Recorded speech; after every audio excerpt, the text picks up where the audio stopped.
crate in another room though? The crate is in my office where I am now. Yeah. So at night he knows I sleep in a different room. Like zero problems there. So he's going into the crate to go to sleep because you're in the room. I bet if that crate was in a different room from where you're watching TV. But it's not even the TV room. Oh, it's not. Okay. All right. I mean, this room in here right now, the studio, is not where, like, the TV is in a different room. So he goes into your studio to sleep. Mm-hmm. Gotcha. Okay. And he likes it. Are you sure he's not podcasting? I'm not. I'm not actually sure. It's like, okay, she's way into the TV show. Time to do my secret Otis podcast. Well, because, you know, I told you guys last week that he figured out how to bust out of the crate, which is, I don't even know what to do with that whole thing. So I kind of been like, all right, well, if I'm going to be gone for like an hour or two, I'm just going to leave you. I'm going to put you in the crate, but it won't be locked. And I'll be back when I'm back, and let's see how it goes. Well, in the course of that, a shoe and a headphone were eaten. Sure. But I don't know. I feel like he's sorry. He probably is. He probably just did it out of frustration and boredom. Yeah. They never do it out of actual malice, you know? No. Like, you could tell, like, right away, like, when I walked upstairs, because I have, like, these stairs before I come up to my living room, like, he was at the top of the stairs, like, wagging his tail, like, in a way where I'm like, what did you do? You did something. And I know you did something, you know? And he was like, I'm sorry. I'm fine. I ate your shoe. What? Your shoe was tasty. Thanks for leaving it out for me. So I was like, yeah, I don't know. All right, those shoes were like 4 years old. I guess they're done. Oh, Otis. Always something fun. Oh, always something. Well, so Roger, how was your weekend? Kind of slow. I went to my uncle's. In a good way. Drove an hour to go see my uncle and came back in half an hour, kind of thing. Had dinner. Saw my other uncle. It was there. So it was an uncle weekend. Yes, and then it was on my mother's mother's side. There's 7 kids. So whoa, that's a lot. Yeah. What do you call a number of uncles like that? Is it a gaggle of uncles? Is it an uncling? A bunch of uncles. A bunch of uncles. Okay. A murder of uncles. A bunch of uncles. That's when Roger gets tired of his uncles. And then Ellie played with her cousin, and they. Oh, that's nice. Yeah, you know, they're a lot alike. They're only 4 or 5 months apart. Well, I saw some photos that your lovely wife posted about of everyone with Santa, and it was really cute. Ellie seemed very happy. Yeah, it was kind of weird because she really enjoys it, but I don't think she understands what it is. Yeah, I mean, she understands who gives the presents, but she doesn't understand the spirit that it's supposedly this guy you're sitting next to. Right. Yeah, like, who's this man? Derek Silva suggests a judgment of uncles. A judge of uncles. That's a good one. Yeah. It's like a parliament of owls, a judgment of uncles. All right, you guys ready? Ready. All right. We have a lovely show filled with bread and wrapping. Bread and circuses. Just like the ancient judgment Romans of uncles. used to. I would like to start in 5, 4, 3, 2, 1.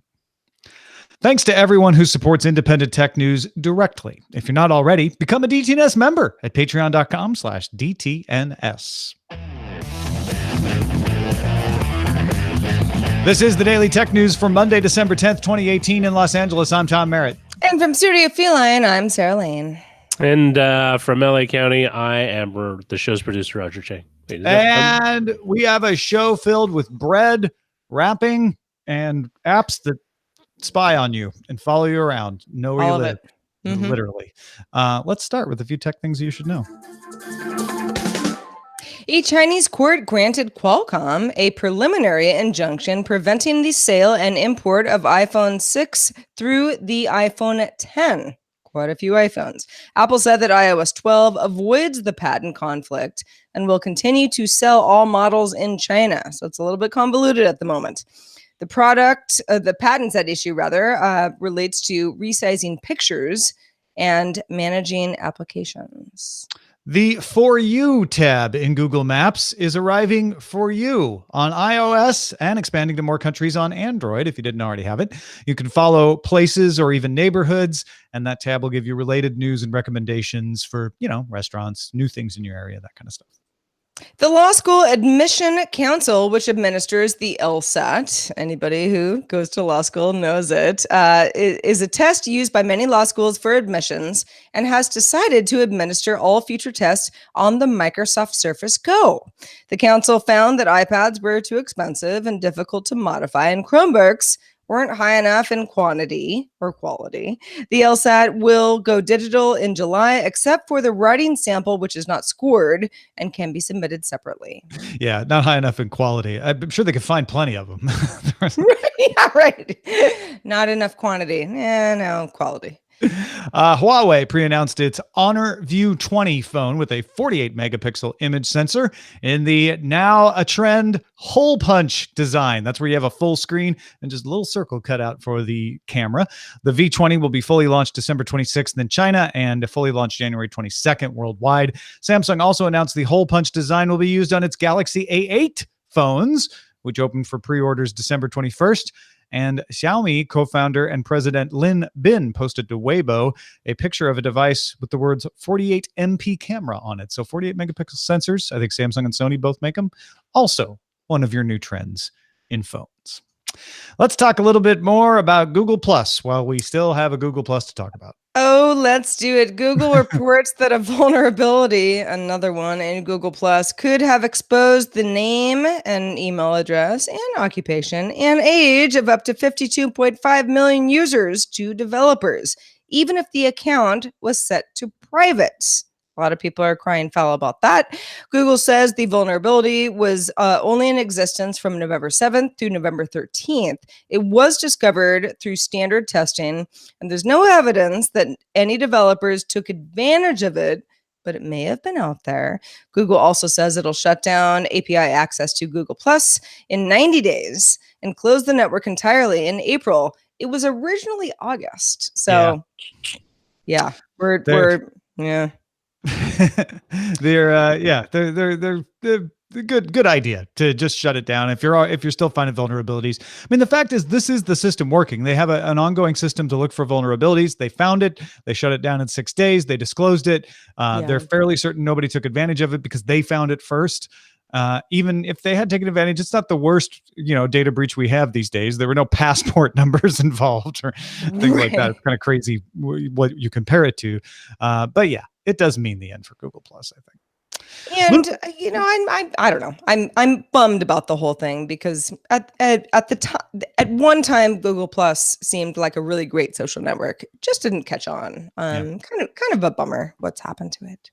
Luke Weston got some attention for tweeting his experiment in using Vegemite on toast to create a working electrical circuit. Vegemite's ion from the salt and water content make it conductive. Its viscosity makes it useful for drawing circuits because it comes out in a nice line. Toasted bread makes a good insulator. However, as much pickup as this got, Boing Boing posted it, and it was picked up at a few other places. This is not the first time it's been done. I looked into it, folks. I did research for you. A video in 2015 from Asus Electrical Materials shows Vegemite being 3D printed at the University of Wollongong onto bread, working as a circuit, and even being eaten by the professor demonstrating it afterwards.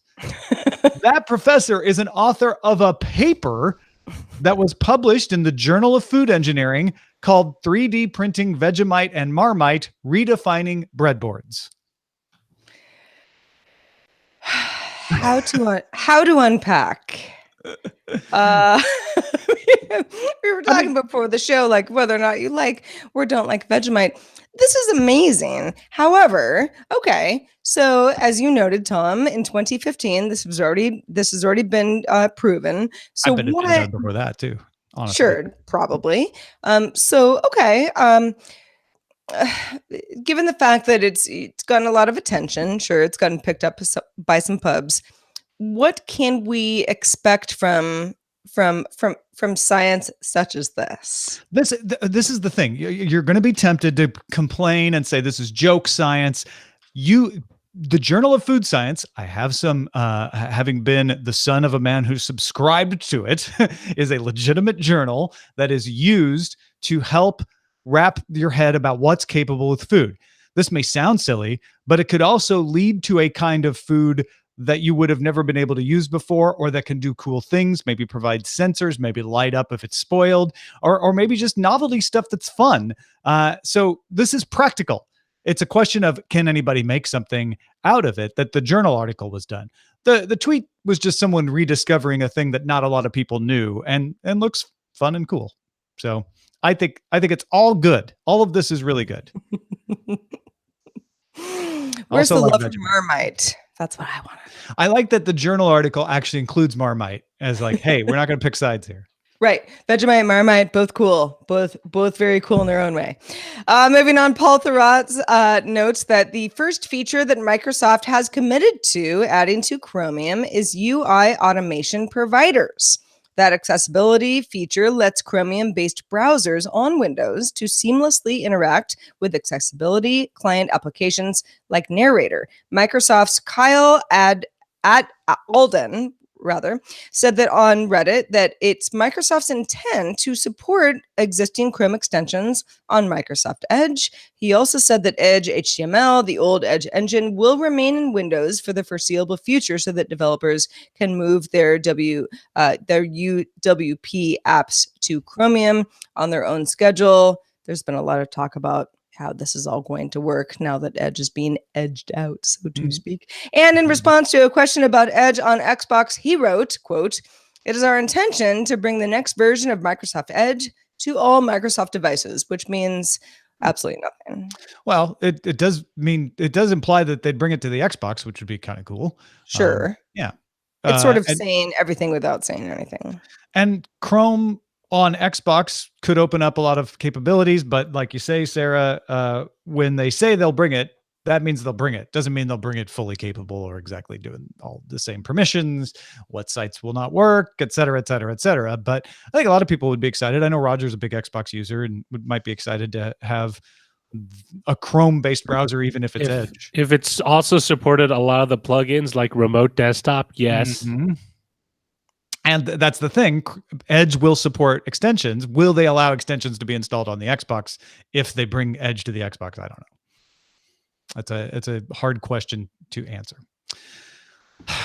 50 years ago yesterday, December 9th, 1968, Douglas Engelbart gave what is lovingly referred to as the mother of all demonstrations. He was a 43-year-old Stanford engineer at the time, talking at a computer conference in San Francisco at a time when computers meant room-sized stuff, right? We weren't talking about desktop computers in 1968. He demonstrated video conferencing, a desktop interface. Remember, we're still talking the era of punch cards. He's showing a desktop interface, word processing, which was brand new, hypertext, the mouse, which he called a mouse, collaborative editing, and a bunch of other stuff. This was answering a question he had posed. If in your office, you as an intellectual worker were supplied with a computer display backed by a computer that was alive for you all day, remember, this is at a time when computers couldn't even be on all the time necessarily, and was instantly responsive to every action you had, how much value would you derive from that? They are still mining this hour-plus long demonstration for ideas today. Most of the practical ideas like the mouse and the interface have been developed, but there's still sort of ways of thinking about how a computer would work that are still ideals that have not been executed from this. And Roger clipped out a piece of it to hear him when he's demonstrating the mouse for the first time. I'm in Menlo Park. Go ahead, Roger. Okay, there's Don Andrews' hand in Menlo Park. And in a second, we'll see the screen that he's working and the way the tracking spot moves in conjunction with movements of that mouse. I don't know why we call it a mouse. Sometimes I apologize. It started that way, and we never did change it. And we never have. We still call him out. I love that. Totally. If you haven't ever treated yourself to the luxury of taking an hour plus to watch this, and you're into computers at all, you need to do it. It'll blow your mind to just think this is 1968 and he's showing you a modern computer. He's showing you a mouse. He's showing you word processing. He's showing you Google Hangout video. he's showing you Google Docs. All of the equivalents of those in 1968. Well, By the way, this is before the internet launched that he's doing this. Well before the internet launched, as far as the internet that we all knew it as. ARPANET's going to launch in a few months, right?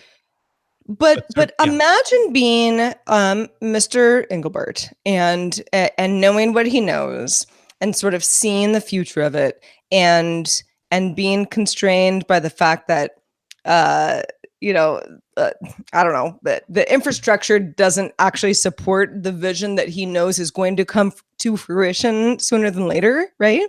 1968. I mean, it was about 1998 before a lot of the stuff became real as far as the the general public is concerned.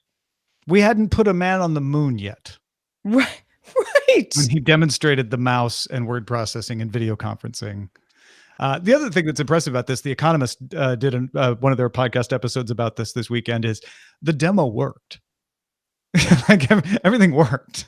Right. Which is a feat in and of itself if you've watched any live demos at conferences these days. So anyway, thought it was worth pointing out. Very much so. Also worth pointing out, I would be remiss if I did not talk about rapper 2 Milli being very angry because he says he's going to sue Fortnite creator Epic Games for profiting off a dance that 2 Milli says he created called the Milli Rock.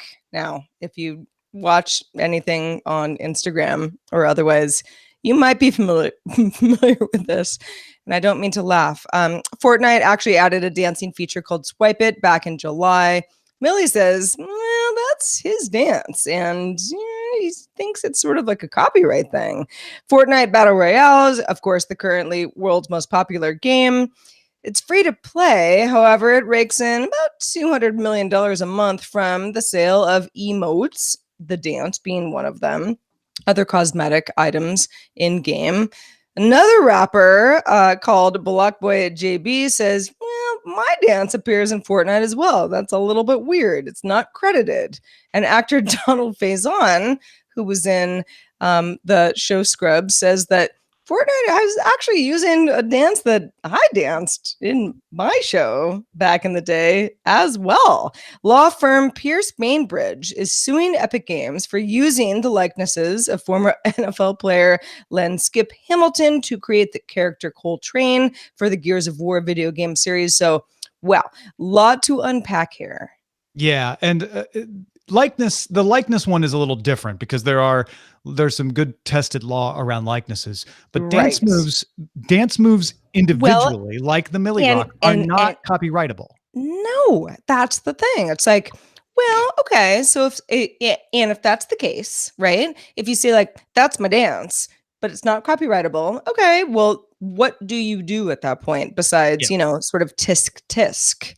Choreography was added to the Copyright Act in 1976. Choreography has to be more than one or two steps together. So in other words, you have to string together a bunch of moves. Beyonce Milli rocked in her Super Bowl performance. He didn't mind because it was part of a bunch of other moves. Rihanna executed the move in a performance on SNL. Playboi Carti used the move in his song Magnolia in 2017. And 2 Milli even created a remix of that song.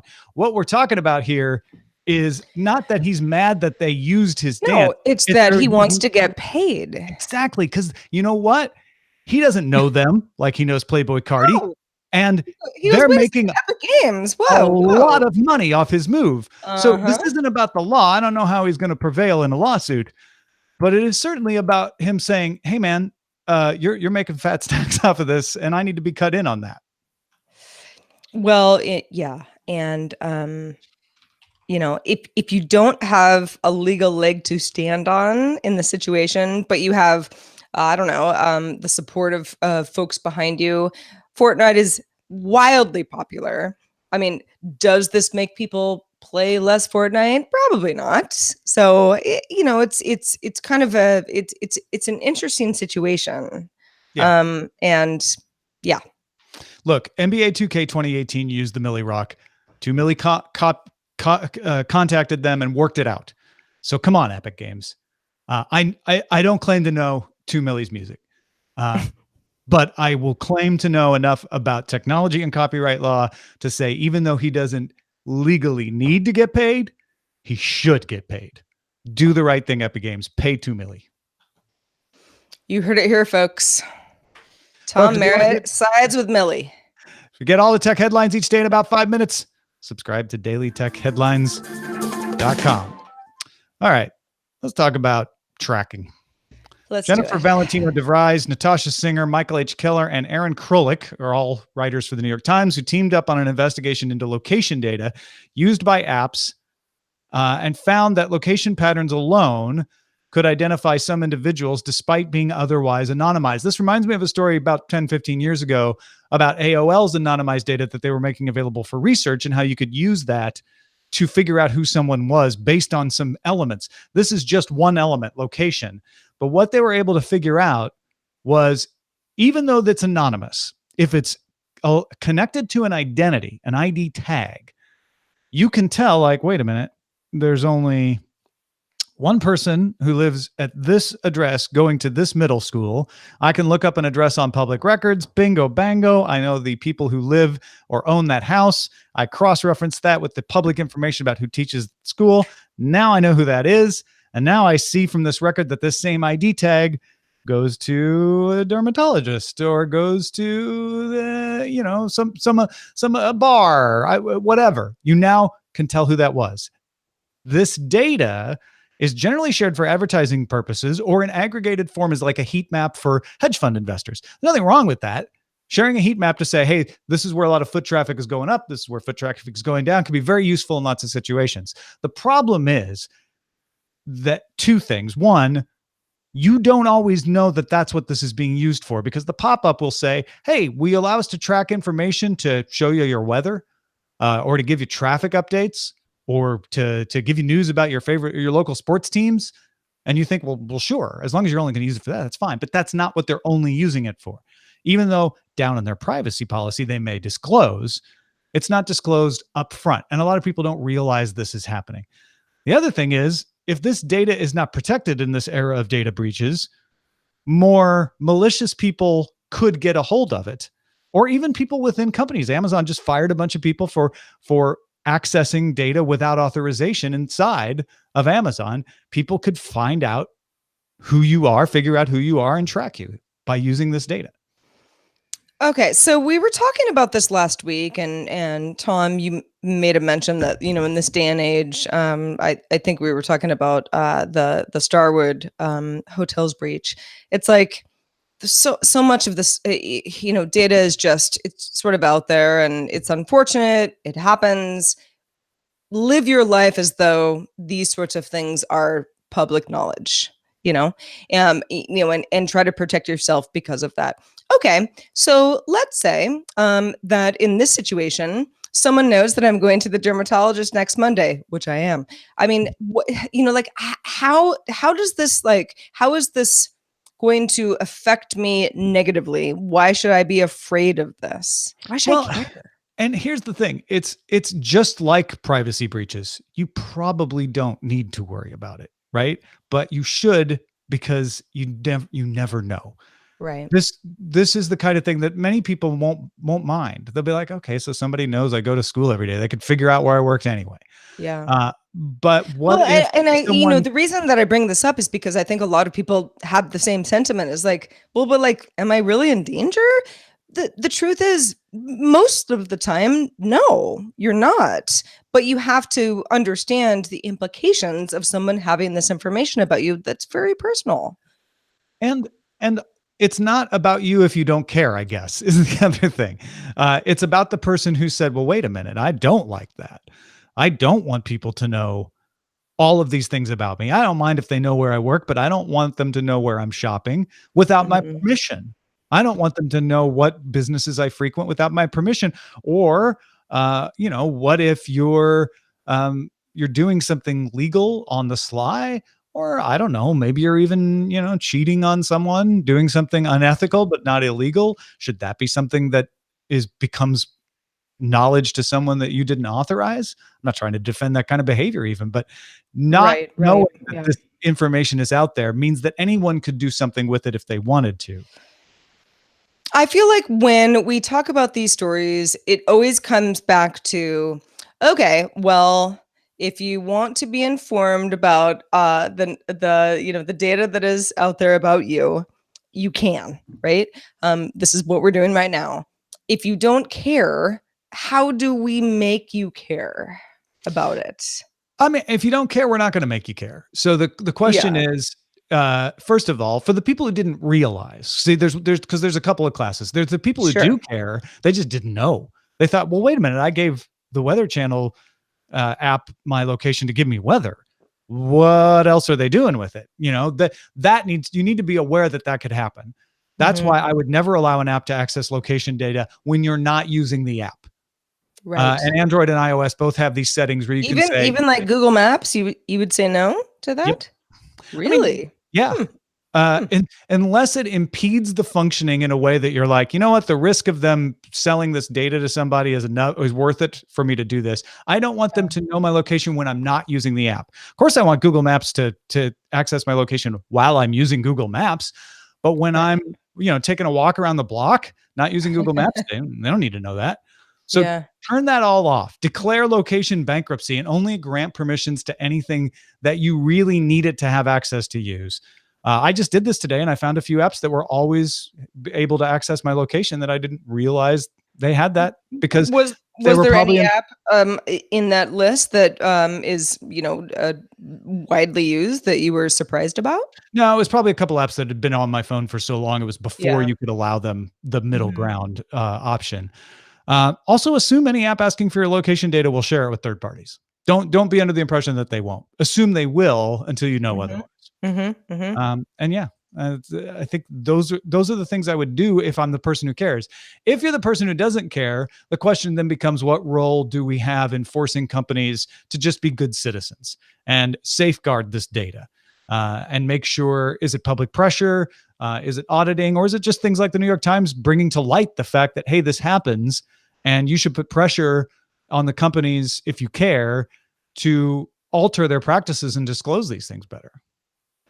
Yeah, I actually went through this over the weekend because there's a dating app that I use for research purposes, of course, and it was asking me to use my location information, whether or not the app was open. And I was sort of like, okay, yeah, I sort of get that, because there's like a heat map, that makes the app work better, but that's a really good example of a company that probably does not have my personal privacy interest in mind, or at least at the forefront of their money-making scheme. So yeah, again, these are the sorts of things where it's a personal decision, right? But if you're in any way kind of squeamish about this stuff, it's important to know how many companies don't care about your privacy, want to know where you are, and will share that information with a third-party company for money. Yeah. Whether you're good with that or not, that's on you, but know it. Yeah. And take control of it if you care, if you're one of the people who cares.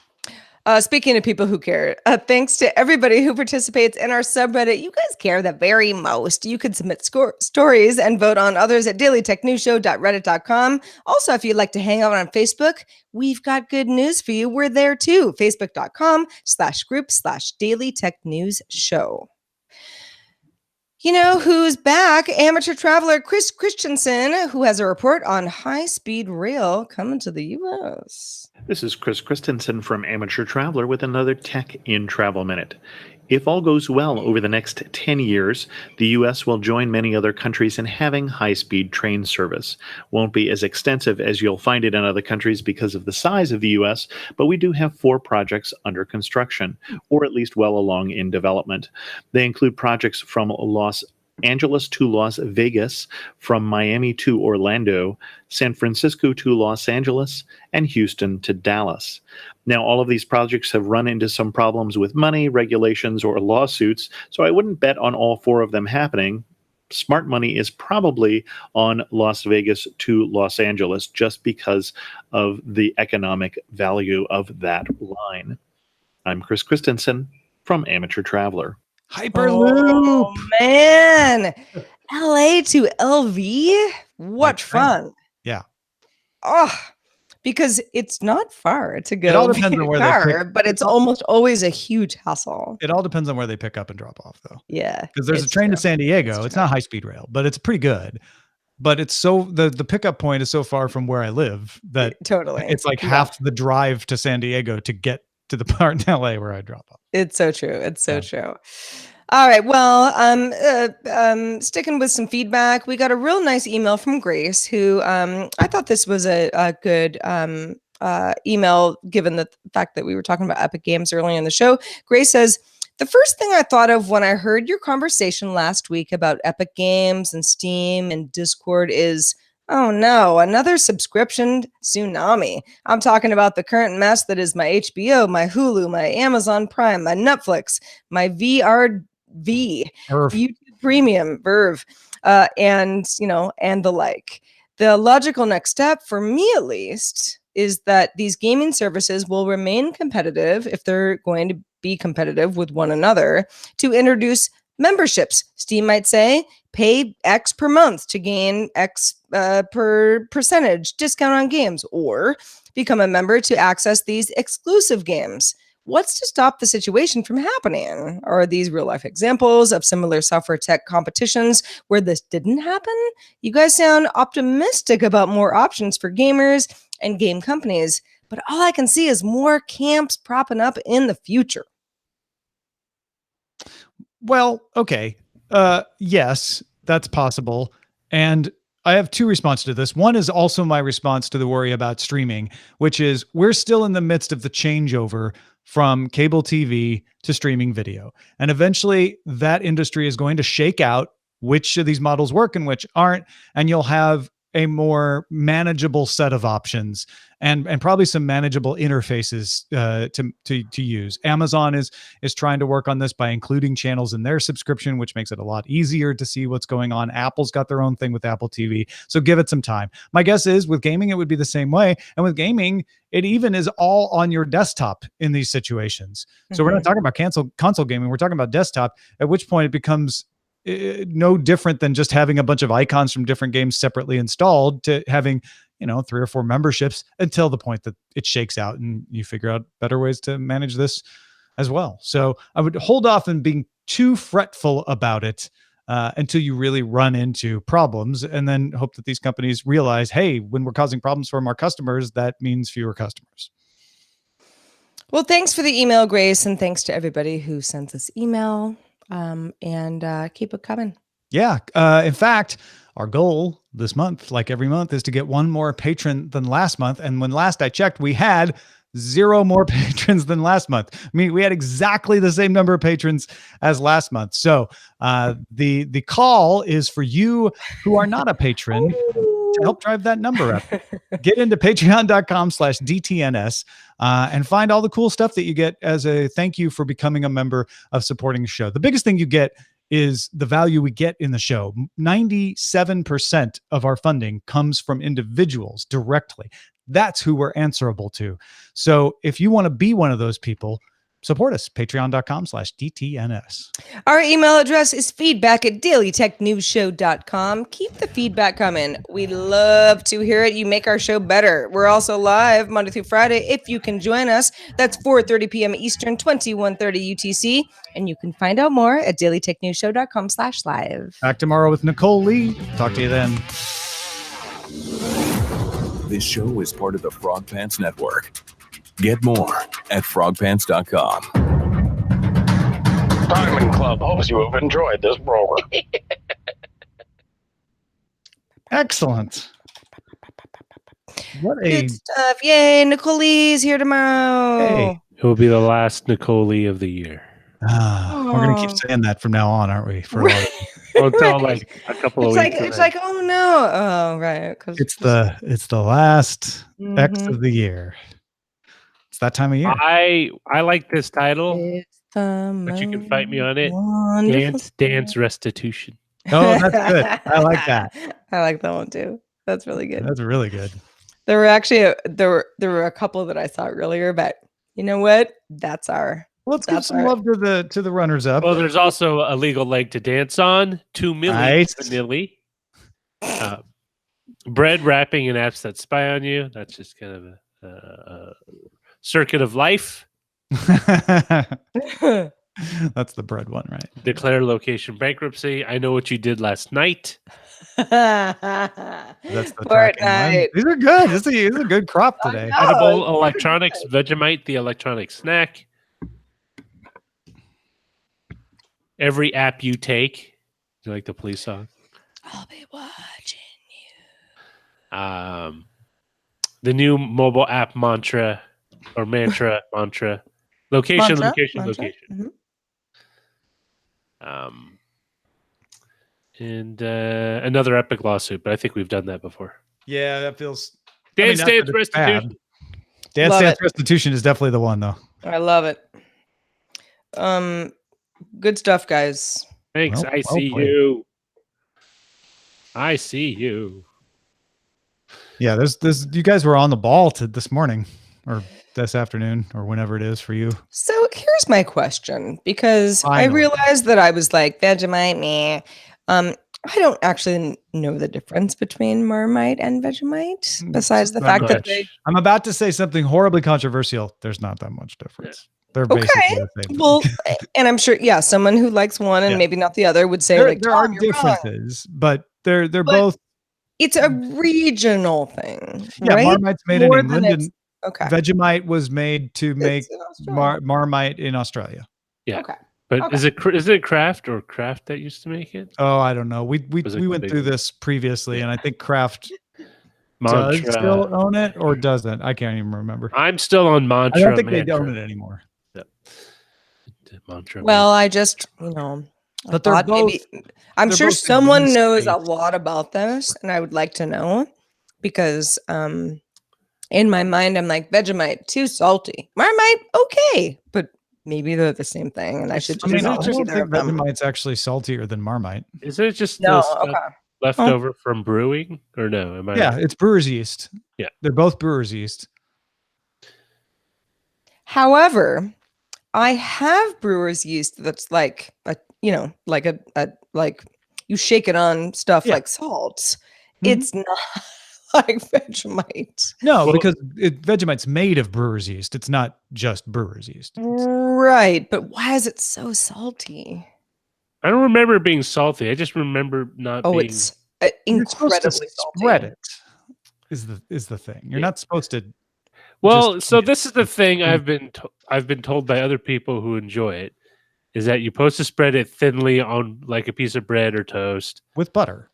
So this is the thing. When I was there at the time, my girlfriend and her family just ate it straight out of the can or jar, just on like a spoonful type thing. No, you just took it. You just took like a knife and you just put it on half a slice of bread and you just eat it, like no butter, no toast, no nothing. Well, listen, that's fine.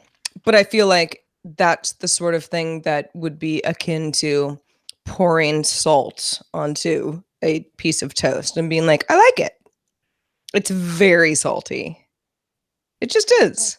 If you spread it thin enough on butter, then it's no different than any other kind of salty thing that you like. Put avocado on it. Also, don't use it with salted butter. I think that might help. Right. I could be wrong about that. Hey, listen, I'm, no judgment. I'm just saying it seems like if you like salt, great. If Vegemite you don't, is made not from for you.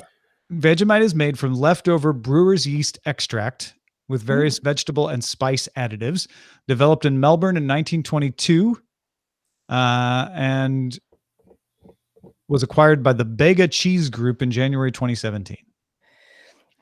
Which is interesting because, brewer's yeast is sort of in that probiotic family. So it's What's the leftover? Probably It's good the side, for it's you, the and byproduct. in the sense of kind of keeping the gut active. So wait, what does biotic reference? Marmite imports were disrupted during World War One, and they were, and this company was given the task of developing a spread from the used yeast being dumped by breweries.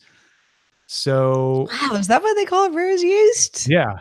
Ah, Vegemite was registered as a trademark that same year, using autolysis to break down the yeast cells from waste obtained from the Carlton and United Brewery, concentrating the clear liquid extract and blending it with salt, celery, and onion extracts to form the sticky black paste. all of that sounds great to me. However, in practice, it's been a while. Again, don't want to be, don't want to dismiss something that I might like now, but too salty, just too salty. You had too much of it. That's my thought. That's probably what it is. It is very concentrated. And if you have too much, you're only going to taste salt. Yeah. I would suggest you switch over to peanut butter. What about almond butter? Because I don't like peanut butter. I love almond butter. I love all buttered almond butter is like peanut butter, but better. It's also not butter. No, the same way that almond milk is not milk. Right.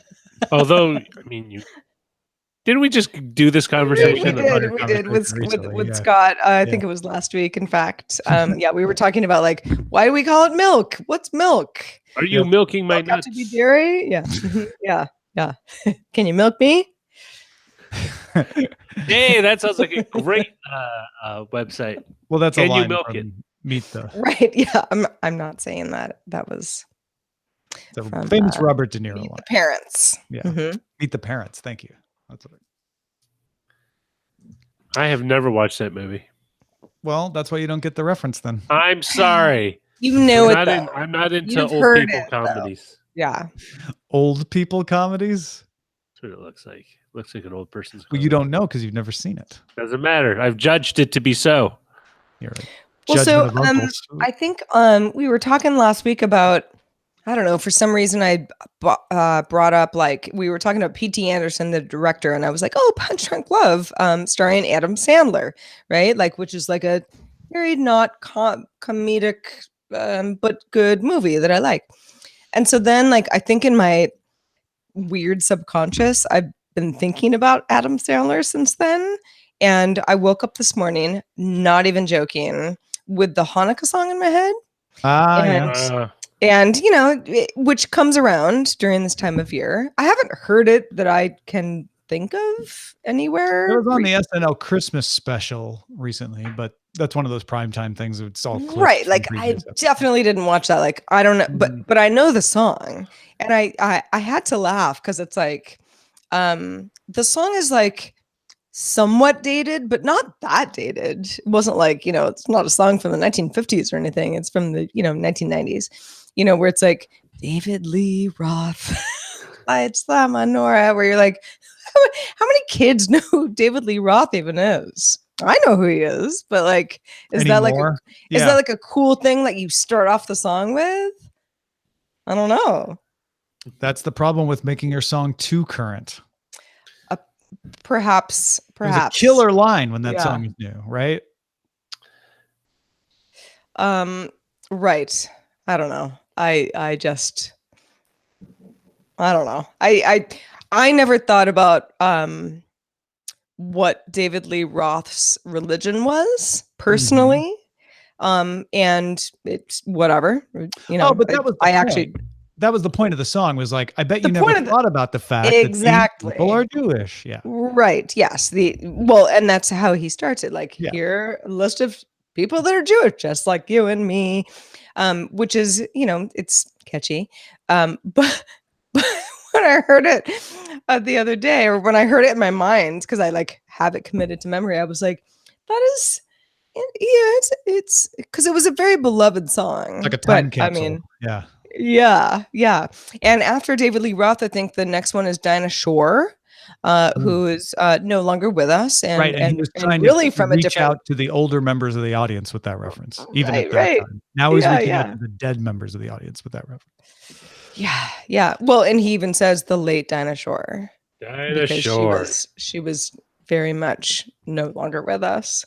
I don't know. I just think these things are very funny. Well, I don't know why they come up in my mind. Well, when you reference do Dinah too. Shore, all I can think of is a Johnny Carson bit where he does the great what's the mind reader, the great Karnak.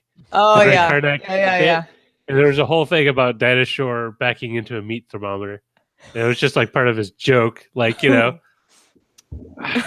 because he does this thing where he says out something, like he gives you the punchline first, and then he reads the setup, right? Because it's in the little envelope cards.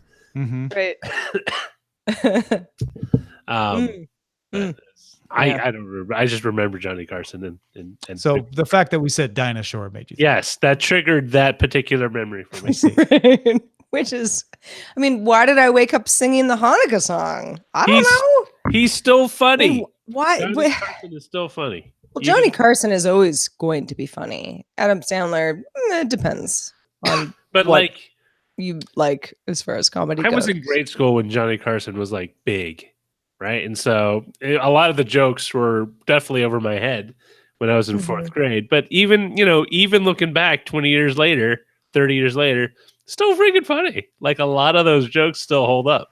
You don't think so? Well, humor is very personal. So when you say they it hold dates up, itself easily. they hold up for you. Yeah. I'm curious if other people would agree.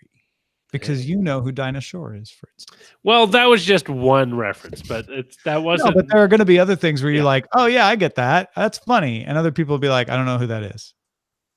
Well, a lot of his jokes aren't people specific. They're just like, I'd be curious. what do you call a 400-pound belly dancer? What do you call A them? naval destroyer. See, that's not appropriate these days. No. It's also like, just like, is that funny? Yeah, and I'm not sure. I mean, I get it, but I'm like, it's a setup. You have to do a setup. half But the that's- comedy maybe- routine maybe is a have to setup. do Johnny defense of Carson. someone who finds something funny that other people may not find as funny. I find most things unfunny that people find funny. I know, but that I doesn't honestly mean that don't if you find it find- funny, everyone finds it funny. I like, for example, I don't find Adam Sandler funny. Like 90% Well, of neither his do stuff I. is- In fact, that's why when I talked to you guys about the movie that he had done, that I found it very I don't know, touching, is because it wasn't funny. So I was like, oh, okay, this guy has some range. Because the whole, I don't know, golf joke movies, I can't even think of what they're called now. Caddyshack. Not that's not Caddyshack, Oh, but like the- the Adam Sandler. Oh yeah. But like, yeah, I don't like that stuff. It's just not. It's not my bag. But I don't think he's a bad actor. He's But a- you kind of have to just like sometimes see somebody outside of their like most of his bits on stereotypical element. weren't that funny, especially when he was on the Weekend Update desk and he did like the Opera Man or whatever. I thought I thought the Opperman was funny. I thought they were just stupid. I didn't think they were that They were funny. stupid, but they're still funny. Stupid funny. Wow. More examples of thanks- stupid funny are you- going to you follow for audio listeners. Video right. folks, you're just the best. Your We'll see you later. your time is up. We love you very much. See you tomorrow.